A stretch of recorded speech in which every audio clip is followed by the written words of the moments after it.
रहमत बरसती है शाम ता सहर गाज़ी। हर कौम के पास एक आइडियल होना चाहिए और होता भी है। बेटे के लिए आइडियल अक्सर उसका बाप होता है,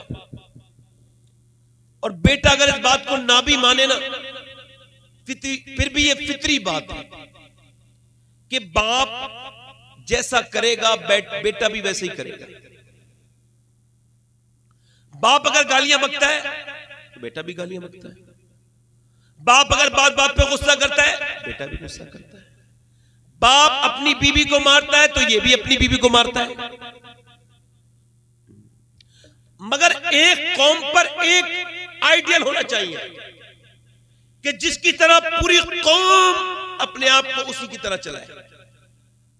मुसलमानों के पास आइडियल तो है, मगर ये अब इन्होंने अपनी रविश को बदल लिया। नौजवान लड़के, इनके पास कोई आइडियल बज़ाहिर नजर नहीं आता। इनके कपड़े, इनके लहजे, इनके चेहरे, इनकी नशिश, इनकी बातें, इनकी महफिलें कहीं से लगती नहीं कि मुसलमानों की महफिलें हैं, और कहीं से नहीं लगते मुसलमान कि ये मुसलमान है। मुस्लिम ऐसे जिन्हें देख के शर्माए यहूद, वज़ा में तुम हो नसारा तो तमद्दुन में हुनूद। मुसलमान ऐसे जिन्हें देख के शर्माए यहूद। हर मुसलमान के पास, आप देखें, आप तो देखें, जरा गौर करें। अभी कुछ दिनों पहले ये मामला बीच में पेश आए थे कि इलेक्शन का दौर आया था, तो हर आदमी ने कहा था कि भाई फला पार्टी में अगर मुसलमान शामिल हो जाएं तो कामयाब हो जाएंगे, फला पार्टी में शामिल हो जाएं तो कामयाब हो जाएंगे। मगर क्या हुआ, आप देखें, किसी ने किसी को अपना रहनुमा बनाया, किसी ने किसी को अपना रहनुमा बनाया, और हिंदुस्तान में हर आदमी ने अपना रहनुमा बना रखा है। मुसलमान लड़कों की चलना बोलना किसी की तरह है। अब तो देखो, आप कोई तो क्रिकेटर की तरह चलता है, कोई क्रिकेटर की तरह बोलता है, कोई किसी की दाढ़ी क्रिकेटर की तरह है तो किसी की गाड़ी क्रिकेटर की तरह है, तो किसी का लहजा क्रिकेटर की तरह है। मियां, आज हाल यह है कि नाचने गाने वाले लड़कों की बहुत ज्यादा इफरात है मुसलमानों में। मुसलमानों में डांस करने वालों की इफरात खूब है। मुसलमानों में इतनी और किसी चीज की जो है वो तेजी नहीं है। आप पूरा अरब बर्बादी की तरफ जा रहा है। अरब की बात कर रहा हूं, अरब अमीरात जो कि मुसलमानों के बहुत बड़ा मुल्क माना जाता है। अरब, उस अरब को अब कुछ दिनों के बाद आप अपनी आंखों से देख लेना कि वो ऐसा लगेगा जब वहां जाएंगे लोग कि ये मुसलमानों का मुल्क नहीं है बल्कि यहूदियों और नसरानियों का मुल्क है। क्योंकि बहुत तेजी के साथ वहां के बच्चे, वहां की औरतें, वहां की जनरेशन बहुत तेजी के साथ यहूदियों के पाले में जाके गिर रही है, नसरानियों के पाले में जाके गिर रही है वहां की जनरेशन। अभी कुछ दिनों पहले एक रिसर्च हुआ, और रिसर्च ये हुआ कि मुसलमान लड़के जो कि 15 साल से लेके 10 साल के दरमियान के हैं, ये सऊदी अरब के क्या बनना चाहते हैं। यानी मदीने के बच्चे, मक्के के बच्चे और रियाज के बच्चे, अबू धाबी के बच्चे, ये क्या बनना चाहते हैं। तो उन्होंने कहा कि ये बच्चे बड़े होकर बनना चाहते हैं क्रिस्टियानो रोनाल्डो, यानी ये रोनाल्डो की तरह बनना चाहते हैं। सऊदियों ने रोनाल्डो को खरीदा और कहा तुम हमारे बच्चों को अपनी तरह बनाओ, अपनी तरह फुटबॉलर्स बनाओ। अब बड़ा जरा गौर करो कि मक्के की गलियों में फुटबॉल खेलते हुए बच्चे नजर आ रहे हैं, मदीने की गलियों में फुटबॉलर के फोटो लगे हुए हैं। मुसलमान लड़के हैं, उनकी शर्ट के पीछे फुटबॉलर के फोटो लगे हैं, क्रिस्टियानो रोनाल्डो के फोटो लगे हैं। और हिंदुस्तान के मुसलमान लड़के ये बंबई के हीरो की तरह बन गए, उन्हीं की तरह चेहरे, उन्हीं की तरह कपड़े। क्या तुम्हारे पास कोई ऐसा इंसान नहीं था जिसे तुम अपना आइडियल बनाते? कोई ऐसा इंसान था? बेशक हमारे पास था, मगर यह कौम ने उसे बनाया नहीं, उसको से भूल गई। हमारे पास तो एक ऐसा हीरा था कि पूरी दुनिया में फिर किसी कौम को अल्लाह ने ऐसा इंसान नहीं अता किया जैसा हमारी कौम को अता किया। और वो भी कैसा इंसान जो 10 साल मदीने में रहा और 10 साल के अंदर उसने आधी दुनिया पे इस्लामी झंडा लहरा दिया। उसने 10 साल के अंदर 1060 शहर इस्लामी सल्तनत में दाखिल किए, यानी उस वो 3 दिन के अंदर एक शहर पर इस्लामी झंडा गाड़ देता था। उसने 10 साल में 4000 मसाजिद तामीर करवाई, यानी एक दिन में 3 मस्जिदें तामीर करता था।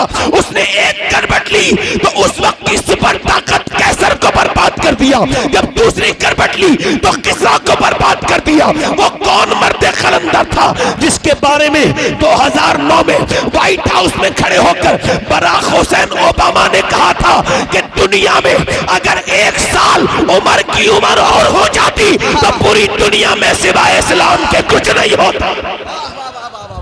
नारे तकबीर, नारे रिसालत। ईगो कम करो भाई, ईगो कम करो, आवाज बढ़ाओ, जोर से बोलो जरा। मान अल्लाह। मगर आपको फुर्सत मिले तो जिक्र होना सहाबा का, सहाबा का जिक्र तो गायब हो गया। पीरों ने हाईजैक कर लिए मिंबर, हाँ छीन लिए, अपने साथ लाते तारीफ करने वाला। उन्हें यकीन नहीं कि दूसरा कोई तारीफ कर पाएगा, नहीं कर पाएगा। और तारीफ करने सुनना ये बड़ी बीमारी है। मौला एक कायनात मौला अली फरमाते तारीफ वो पसंद करता है जो तारीफ के लायक नहीं होती। तो बोलो तो सही यार जरा, बोलो तो सही। कभी सूरज ने अनाउंस किया है मैं सूरज हूं, कभी चांद ने अनाउंस किया। उनकी खूबियों से पता लगता है लोगों को ये सूरज आ गया है, चांद निकल आया है। अब पीर साहब को मुरीद साहब बता रहे हैं ये है, ये है, ये है। ओहो साहब, और ये कुछ भी नहीं है, हम सब जानते हैं भाई, हमने सब देखा है। अल्लाह का शुक्र है, इल्ला माशाअल्लाह कुछ को छोड़ के बाकी तो अपनी तरफ ही ले जा रहे हैं। कहते साहब सहाबाए किराम की तौहीन हो रही है सुन्नियों में।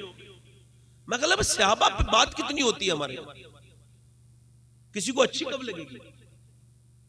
अभी मैं किसी मुरीद बैठे हैं, उनके पीर साहब की तारीफ कर दो, झूम जाएंगे। मैं किसी पीर का मुखालिफ नहीं, मैं खुद पीर हूं, मेरा बाप पीर, दादा पीर, परदादा पीर, अल्लाह सुभान अल्लाह। मेरी नस्ल टूटी नहीं, 24 वास्तों से गौस पाक की औलाद हूं, जनेटा शरीफ में रहता हूं।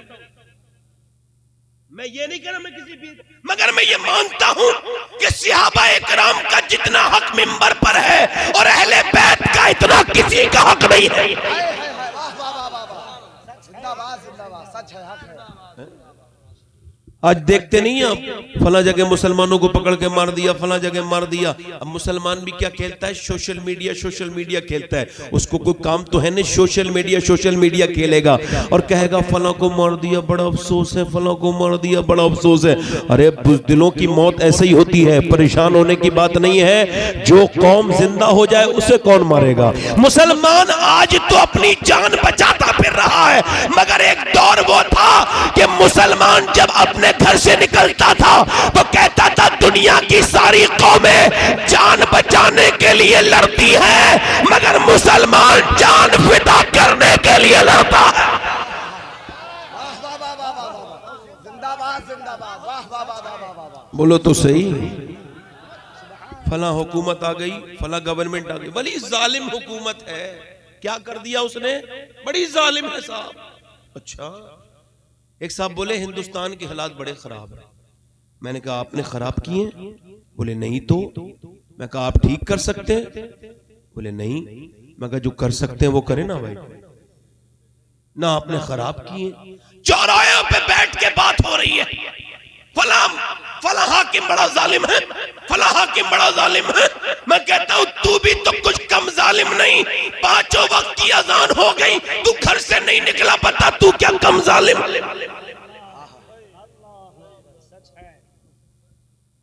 चौराहे पे बैठ के फला सी सरकार ऐसी, फला सरकार ने ये कर दिया, फला साहब ये कर रहे हैं, फला साहब ये। अपने दिलों में डर बिठा लिए तुमने। यही तो वजह है कि तुम चौराहे पे बैठ के तबसरा करते हो, फलानी गवर्नमेंट ये कर देगी, फलानी गवर्नमेंट है। ओ मुसलमानों, अल्लाह ने तुम्हें चौराहे पे बैठ के गप्पे लड़ाने के लिए पैदा नहीं किया, बल्कि मस्जिद में बैठ के अपने नबी पर दरूद पढ़ने के लिए पैदा किया।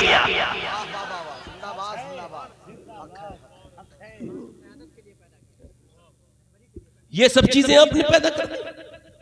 इसलिए अच्छा फिर सुनो, अब अच्छा देख बात सुनो। अब वो साहब ये मुसलमान अपनी तारीख भी भूल गए। इनकी तारीख क्या थी? अरे जो आपकी तारीख है वो तो ना किसी की है ना कभी किसी की हो सकती है, क्योंकि आप पर अल्लाह की जितनी रहमतें नाजिल हुई इतनी कभी किसी कौम पर नाजिल नहीं हुई। कितनी किसी उम्मत पर इतनी बरकतें नहीं मिली जितनी इस उम्मत को बरकतें मिली है कि 313 थे सिर्फ पूरी दुनिया में। कितने थे बोलो? दोनों हाथ उठा के बोलो कितने थे बोलो? 313 थे। कितने थे?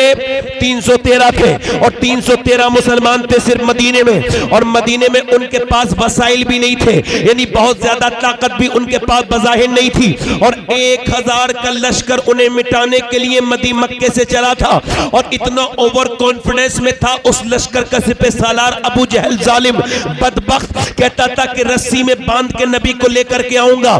जब उसको इतना बड़ा जो है वो गलत फहमी थी, और औरतों ने अपने जेबरात निकाल के दे दिए थे, मक्के की औरतों ने जेबरात निकाल के दिए थे, अपने गले के हार निकाल के दिए थे, हाथों के कंगन उतार के दिए थे। ए अबू जहल सोने की ढेर लगा के कहा था लो ये हमारा सोना ले जाओ और नबी के दीन को खत्म कर दो। तो मदीने की औरतें आई, या रसूल अल्लाह हमारे पास सोना तो नहीं है, गरीब है, हमारे पास माल तो नहीं है, मगर ये 18 साल का लाल मौजूद है, ले जाइए। जिंदाबाद जिंदाबाद। भाई थोड़ा सा इसका इको कम करें, इको कम करें और इसका आवाज थोड़ा साफ करें, इसमें बेस कम करें, ट्रेबल बढ़ाएं। आप जरा जोर से बोले सुभान अल्लाह। बेस कम करें, ट्रेबल बढ़ाएं, बस यहां रहने दें। आवाज साफ आ रही है? अब जोर से बोलिए सुभान अल्लाह, बस यहां रहने दे, दिल लगा के बोलिए सुभान अल्लाह। मैं क्या कर रहा था, 313 को मिटाने के लिए 1000 का लश्कर चला है। मदीने में जब यह खबर पहुंची तो मेरे नबी ने मशवरा किया, सहाबा इकराम को बुलाया, अंसार और मुहाजिरीन जमा हो गए। नबी पाक ने फरमाया बोलो क्या कहते हैं आप लोग? उधर से 1000 का लश्कर चला है, मैंने मक्का छोड़ा, मदीने आ गया, अब मदीने की तरफ को वो लोग चले हैं, बोलो आप लोग क्या कहते हो? सहाबा करते हैं या रसूल अल्लाह हम सब आपके साथ चलने के लिए तैयार हैं। 313 सहाबा। अल्लाह के रसूल ने फरमाया पहले सोच लो, तुम्हारे पास सिर्फ जो है वो 2 घोड़े हैं, उनके पास 100 घोड़े हैं, तुम्हारे पास 7 तलवारें हैं, उनके पास 1000 तलवारें हैं, उनके पास खाने पीने का सामान बहुत है, बहुत बड़ा लश्कर है, बोलो चलोगे? सहाबा बोले या रसूल अल्लाह कोई मूसा की उम्मत थोड़ी है जो भाग जाएगी, उम्मत मुस्तफा की है, जान दे देंगे या रसूल अल्लाह। नारे तकबीर, नारे रिसालत, जान दे देंगे, बच्चा बच्चा कुर्बान हो जाएगा या रसूल अल्लाह, जान दे देंगे हम आपके ऊपर, बच्चा बच्चा कुर्बान हो जाएगा या रसूल अल्लाह। हमारी लाशों के ऊपर तब तक मक्का के कुफ्फार नहीं गुजरेंगे, तब तक आपके पास नहीं पहुंच सकते जब तक हमारी लाशों से कुफ्फारे मक्का ना गुजर जाएं। नबी पाक ने फरमाया ठीक है। अल्लाह के रसूल ने उनको खजूर की डंडियां दे दी। अब खजूर की डंडियां, कटी हुई डंडियां, एक क्या कर सकती है? क्या तलवार का मुकाबला कर सकती है? नहीं कर सकती। मगर सुनो, वो अपने हाथों में खजूर की डंडियां लेके होपलेस नहीं हुए, वो घबराए नहीं। वो कौन से सहाबा जिनका आपको मालूम है वो कौन से सहाबा थे? उनके चेहरों पर, उनके जिस्मों पर बहुत ज्यादा कपड़े नहीं थे अच्छे वाले, उनके कपड़ों में पैमद लगे हुए थे। उन्होंने खजूर की गुठलियां चूस करके रोजे रखे थे। रमजान का महीना था। मेरे पैगंबर इस्लाम के गुलामों ने कोई जब हाथों में जब रस्सी और हाथों में जब डंडी आई खजूर की, तो वो घबराए नहीं खजूर की डंडी देखकर, बल्कि उसको वो लहराने लगे, हवाओं में लहरा के, और मदीने की गलियों में घुमाने लगे। और घुमाते घुमाते जब वो निकले तो यहूदी बोले मुसलमानों पागल हो गए तुम, तुम्हारे दिमाग काम नहीं कर रहे क्या? ये बताओ क्या कभी खजूर की डंडी तलवार का मुकाबला कर सकती है? सहाबा बोले यहूदियों सुनो, ना खजूर की डंडी पर ना तलवार पर है, और भरोसा जितना है मदीने की सरकार पर है। सुभान अल्लाह, सुभान अल्लाह, बहुत को माशाअल्लाह, जिंदाबाद जिंदाबाद। जोर से तो बोलो सुभान अल्लाह, मुस्कुरा के बोलो सुभान अल्लाह। भरोसा जितना है मदीने वाली सरकार पर है। सहाबा चले 170 किलोमीटर दूर बद्र के मकाम पर पहुंचे, और वो भी मियां पैदल। अक्सर कैसे गए होंगे? रमजान के महीने में रोजे रखते रखते गए हैं, और आपके पास सहरी में कितनी चीजें होती हैं, मगर उनके पास कोई ऐसी गिज़ा नहीं है, बल्कि वो खजूर की गुठलियां चूसते हैं और उसी से रोजा रखते हैं, फिर उसको जेब में रख लेते हैं कि शाम के वक्त में इसी से इफ्तार करेंगे। वो जिनके पेट बिल्कुल पीठ से लगे हुए हैं, वो सहाबाए कराम ऐसे किसी और के आशिक हो सकते हैं? नहीं नहीं, जैसे मेरे नबी के आशिक हैं ऐसे ना तो पैदा हुए थे ना पैदा होंगे। मेरा इमाम कहता है, हुस्न यूसुफ पे कटी मिस्र में अंगुष्टे ज़नान, सर कटाते हैं तेरे नाम पे मर्दाने अरब। ये कौन मर्दाने अरब हैं जो आज अपने घर से निकल गए हैं और वो कौन से बद्र के मकाम पर पहुंचे हैं? जब ये बद्र के मकाम पे पहुंचे, पूरी दुनिया में सिर्फ 313, इसके अलावा कोई नहीं है अल्लाह का नाम लेने वाला। मेरे पैगंबर इस्लाम ने सर सजदे में रखा है। जब कुफ्फारे मक्का ने नबी पाक के गुलामों को देखा है, मजाक उड़ाया है, ये हमसे लड़ने आए हैं, इनके पास तलवारें तक नहीं है, खजूर की डंडियों से लड़ेंगे, ये लड़ेंगे भूखे प्यासे। उन्होंने पूरी रात जो है वो शराबें पी थी। कुफ्फारे मक्का ने उन्होंने भुने हुए गोश्त खाए थे। वो मुसलमानों को देख के ताली बजाते हैं और कहते हैं ये हमसे लड़ेंगे, इन्हें हम ऐसे मसल के रख देंगे जैसे मक्खी और मच्छर को मसला जाता है। जब वो इस तरह की बातें करते थे, हुटिंग करते थे, जब वो मेरे नबी पाक के गुलामों पर फप्तियां बसते थे, मुझे वो कसते थे, तब मेरे पैगंबर ने सर सज्जे में रखा था। जहां इस वक्त मस्जिद अरीश है, वहां मेरे नबी करीम ने आज अल्लाह की तरफ रुजू किया है, आज अल्लाह की बारगाह में रोना शुरू किया है। मैं आपसे अर्ज करना चाहता हूं, आप भी कभी अल्लाह के सामने रोया करो। मेरे नबी पाक ने आपको क्या सिखाया है? मेरे पैगंबर ने सर सज्जे में रखा है। हजरत अबू बकर सिद्दीक बयान करते हैं कि जितना मैंने हुजूर को उस दिन रोते देखा, इतना कभी रोते नहीं देखा। मेरे नबी पाक रोते चले जा रहे हैं और मेरे नबी की आंखों से आंसू नीचे को गिरते हैं और वो आंसू गिरते हैं। मेरा इमाम कहता है, आंखें रो रो के सुजाने वाले, जाने वाले नहीं आने वाले। आंखें कुछ कहती है तुझसे पैगाम, और दरे यार के जाने वाले, और हुस्न तेरा सा न देखा ना सुना, कहते हैं अगले जमाने वाले। मेरे नबी पाक सल्लल्लाहु अलैहि वसल्लम सर सज्जे में रखे हुए हैं, हुजूर की आंखों से आंसू गिरते हैं। मैं कहता हूं, काश ऐ अल्लाह मैं इंसान न होता, मैं बद्र की रेत का जर्रा होता जिस पर मेरे नबी पाक का आंसू गिर जाता। काश मैं वो जर्रा होता। और मेरे नबी पाक क्या दुआ कर रहे हैं? कौन सी आंखें हैं? जिस तरफ उठ गई दम में दम आ गया। उस निगाह इनायत पे लाखों सलाम। मालूम है क्या दुआ करते हैं? आज का अंदाज थोड़ा अलग है, आज मुख्तलिफ अंदाज है, आज का जो अंदाज है वो थोड़ा सा अलग है। अर्ज करते हैं, मेरे मालिक, जो मेरे ऊपर मक्के में तकलीफें गुजरी, जो मेरे रास्ते में कांटे बिछाए गए, जो मेरे ऊपर ऊंट की ओजड़ी रखी गई, जो मेरी गर्दन को दबाया गया, जो मेरे सर को फाड़ा गया, जो काबे में मेरे ऊपर जुल्म ढाए गए, ए मेरे परवरदिगार, जो शेबे अबी तालिब में मेरे ऊपर जुल्म ढाए गए, जो मक्के की गलियों में, जो मुझ पे मंडियों में मुझे सताया गया, ए मेरे परवरदिगार, जो मेरे ऊपर जुल्म ढाए गए, ए मेरे मालिक, जो शेबे अबी तालिब में मेरी बेटियां भूखी रही, मेरी बेटियों ने 9 दिन की भूख के बाद पेड़ के पत्ते खाए, और जो मेरी खतीजा भूखी रही, और जो मेरी 6 साल की फातिमा भूखी रही शेबे अबी तालिब में, ए मेरे मालिक, जो मैंने तकलीफें बर्दाश्त की, और जो मैंने ताइफ के मैदान में तकलीफ बर्दाश्त की है। ताइफ का मैदान क्या है? कभी ताइफ को याद कीजिएगा।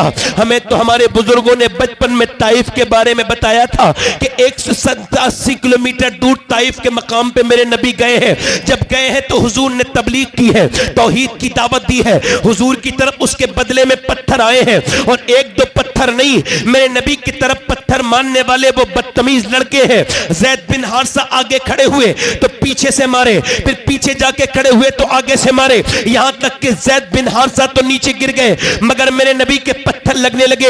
1-2 पत्थर नहीं, 1-2 पत्थर नहीं, इतने पत्थर कि पूरा जिस्म लहूलुहान होने जा रहा है। हुजूर एक पांव ऊपर उठाते हैं तो दूसरे पांव पे मारते हैं, और जब दूसरा पांव उठाते हैं तो पहले पांव पे मारते हैं। मेरे नबी बैठ जाते हैं तो हुजूर को उठा करके मारते हैं। इतने पत्थर मारे, मेरे नबी की पिंडलियां फट गई। कोई आपको बताऊं, पत्थर कोई तीर नहीं होते, मगर पत्थर पत्थर इतने करीब से मारे गए कि हुजूर की पिंडलियां फट गई, आपकी नालई शरीफ खून से भीग गई। ज़ैद बिन हारिसा ने नबी को उठाया, उत्बा बिन रबिया का बाग था, उस बाग की तरफ लेके गए। उत्बा ने देखा वो हुजूर का दुश्मन था, उसके दिल में भी रहम आ गया। वो भी नबी को देख के कहने लगा, अपने गुलाम अद्दास से बहुत बड़ा किया ताइफ वालों ने, ऐसा नहीं करना चाहिए था। फिर बोला, ले ये अंगूर खिला दे, मेरे हाथ से नहीं खाएंगे। अद्दास जाकर के अंगूर लेके जाता है, नबी की बारगाह में, लीजिए अंगूर। नबी पाक अंगूर उठाते हैं, बिस्मिल्लाह शरीफ पढ़ते हैं मेरे आका। वो कहते हैं, आपने बिस्मिल्लाह पढ़ी? यहां तो कोई बिस्मिल्लाह नहीं पढ़ता। आपने फरमाया, आप कहां के रहने वाले हो? कहा, मैं नैनवा का रहने वाला हूं। सरकार ने फरमाया, जहां के यूनुस है? कहा आप यूनुस को कैसे जानते हैं? सरकार ने फरमाया, वो भी अल्लाह का नबी है, मैं भी अल्लाह का नबी हूं, मैं इस वजह से उसको जानता हूं। वो अद्दास आगे बढ़ के बोला, मैं आप पर ईमान लाता हूं, मैं आप पर ईमान लाता हूं, मैं कलमा पढ़ता हूं। ज़ैद बिन हारिसा बयान करके रोने लगते थे, कहते थे, इतने जख्मों के बावजूद कि पिंडलियां फटी हुई है, पूरे जिस्म से खून निकला है, मगर जब एक आदमी ईमान लाया तो नबी मुस्कुराने लगे, एक बंदा ईमान लाया तो हुजूर मुस्कुराने लगे, चेहरे पे मुस्कुराहट आ गई। अल्लाहु अकबर। मुझे बताओ, अजीजुन अलैहि मा अनित्तुम हरीस की तफसीर में मुफ्ती अहमद यार खान नईमी लिखते हैं कि जब उम्मती नेकी करता है तो मेरे नबी को खुशी होती है, जब उम्मती गुनाह करता है तो नबी को तकलीफ होती है। आज हमने किस नबी को भुलाया है, किस पैगंबर को भुलाया है? ना माँ इतना प्यार कर सके, ना बाप इतना प्यार कर सके जितने हर उम्मती से मेरे नबी प्यार करते हैं। आज उस पैगंबर इस्लाम की सीरत पर आपको कोई सोचने का वक्त नहीं है। मेरे नबी पाक आज बद्र के मैदान में अर्ज करते हैं, मालिक जो मैंने तकलीफें उठाई, मैंने तिनका जोड़ के ये 313 जमा किए हैं। ये मेरा अबू बकर मेरी पूरी जिंदगी की कमाई है, ये मेरा उमर मेरी पूरी जिंदगी की कमाई है, ये मेरा अली ये मेरी पूरी जिंदगी की कमाई है, ये मेरा बिलाल हबशी। अगर ये आज मेरे अमीर हमजा शहीद हो गए तो कयामत तक तेरा कोई नाम लेवा नहीं होगा। ऐ अल्लाह मेरे गुलामों पर रहम कर दे।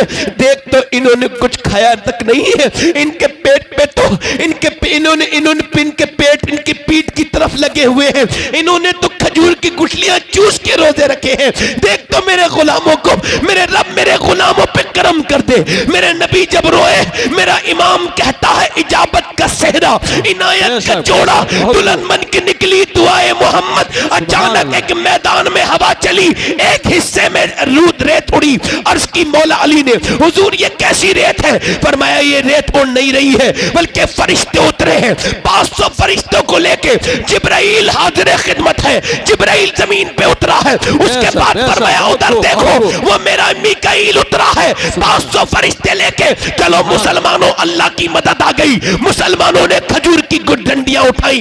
काफिर बोले, कुफ्फारे मक्का बोले, हमारे पास शमशीर है। सियाबा बोले, हमारे पास नारे तकबीर है। कुफ्फारे मक्का बोले, हमारे पास ताकत है। सियाबा बोले, हमें मुस्तफा से मोहब्बत है। कुफ्फारे मक्का बोले, हमारे पास माल है। सियाबा बोले, हमारे साथ आमना का लाल है। खजूर की डंडियां चली, खजूर की डंडियों ने, मियां सूखी हुई खजूर की डंडियों ने तलवार से तेज काम किया। किसी की गर्दन काटी, किसी का सर काटा, किसी का हाथ काटा। कट कट के कुफ्फार जब गिरे तो भगदड़ मच गई, भागने लगे। जब वो भागे, उन भागते में उमैया भी था जो बिलाल के सीने पे पत्थर रखता था। जब उसने बिलाल को देखा, बिलाल उसके पीछे दौड़े, बिलाल ने उसके मुंह पे घूसा मारा। वो उमैया जमीन पे गिरा, बिलाल को देखने लगा। बिलाल ने कहा, बे देखता क्या है? ये बिलाल का घूसा नहीं है, ये तो इस्लाम का घूसा कुफ्र के मुंह पे लगा। नारे तकबीर, नारे रिसालत, मसलके आला हजरत, अजमत इस्लाम, शेरे रजा, औलादे गौसे आजम। नारे तकबीर, नारे रिसालत। सुभान